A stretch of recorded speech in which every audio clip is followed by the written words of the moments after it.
आज भारतीय जनता पार्टी के विधायक दल की बैठक जो परंपरागत रूप से सदन से पहले होती है, उसमें पार्टी और घटक दल के 75 में से 74 विधायक उपस्थित थे और विशेष तौर पर केंद्रीय मंत्री माननीय नरेंद्र सिंह तोमर जी विशेष तौर पर आए थे। उनका आने का मकसद आपको सियासी लगता होगा, लेकिन पिछले दिनों लगातार मुख्यमंत्री जी एक तरफ तो सहकारी संघवाद की बात करते हैं और दूसरी तरफ ओछे आरोप प्रधानमंत्री जी पर, गृह मंत्री जी पर और भारतीय जनता पार्टी पर लगाते हैं। ये सरकार विरोधाभासों की सरकार है, कंट्राडिक्शंस की गवर्नमेंट है। इस सरकार ने शायद विश्व कीर्तिमान बना लिया होगा कि जो सरकार लोकतंत्र की, नैतिकता की, एकता की, संगठन की और सद्भाव की बात करती हो और उसके लोग 1 महीने से भी ज़्यादा सरकार बाड़े में बंद हो, इसका शोध करना पड़ेगा कि ऐसा विश्व में कहीं घटित हुआ है क्या। दूसरा,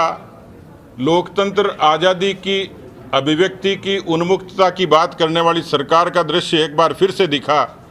कि एयरपोर्ट पर अभी तक तो राजस्थान में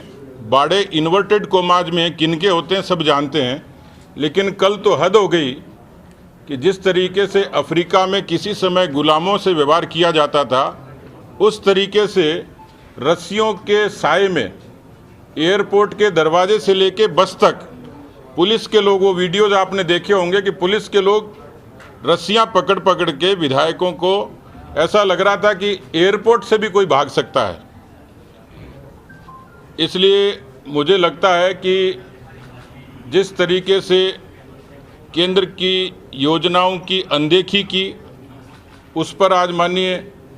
नरेंद्र सिंह तोमर जी ने खास तौर पर खेती से जुड़े महकमे से बहुत सारी बातें रखी जिनका ताल्लुक विधानसभा क्षेत्र के विधायकों से है। और पहली बार केंद्र की सरकार ने एक बड़ा काम किया है, 10,000 कृषि उत्पाद केंद्र बनेंगे। ये देश में पहली बार होगा और आवश्यकता रही तो उन्होंने कहा कि और भी बनाएंगे, लेकिन किसानों की आय दुगनी करने की दिशा में फूड प्रोसेसिंग के लिए जिस चीज़ की आवश्यकता थी उस पर ज़्यादा फोकस उन्होंने दिया। साथ ही साथ विधायकों को प्रबोधन दिया कि 500 बरस पुराना मसला, इस दौरान में खूब सारी सरकारें आई, लेकिन इस सरकार के रहते हुए मोदी जी के नेतृत्व में जिस तरीके से राम मंदिर का शिलान्यास हुआ, भूमि पूजन हुआ, अनुच्छेद 370 का समाधान हुआ, कश्मीर में एक बार फिर से शांति और सद्भाव और विकास की तरक्की के रास्ते पर कश्मीर चला, ऐसे केंद्र की सरकार से रिलेटेड बहुत सारे मुद्दों पर उन्होंने विधायकों का प्रबोधन किया। बहुत अच्छे माहौल में पूरे तरीके से पार्टी के विधायकों ने भी अपनी बात ठीक तरीके से अलग अलग रखी। मैं ये मानता हूँ कि जैसे राजस्थान की सरकार जिस विग्रह का शिकार है और जिस तरीके से यू टर्न करना शुरू किया पहले दिन से ही, बड़ा अजीब विरोधाभास था कि अपने ही विधायकों के खिलाफ एसओजी और एसीबी में एफआईआर दर्ज करने के बाद वही एसओजी उन्हीं विधायकों की ढूंढ रही है और वही विधायक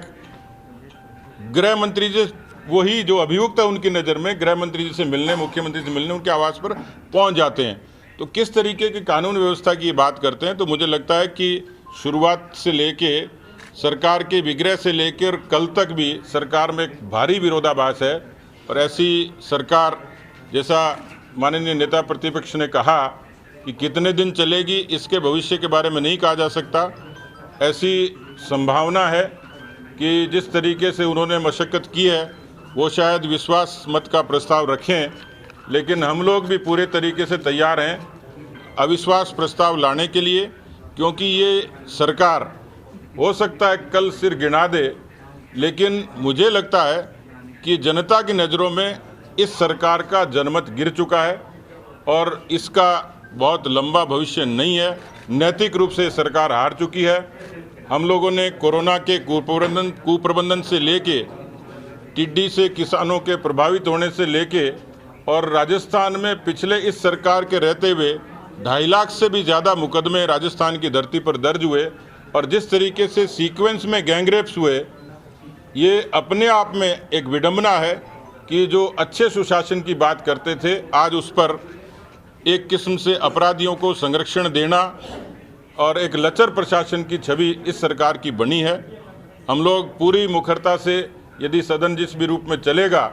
हम लोग, हमारे विधायक पूरे तरीके से तत्पर हैं, सरकार को पूरे तरीके से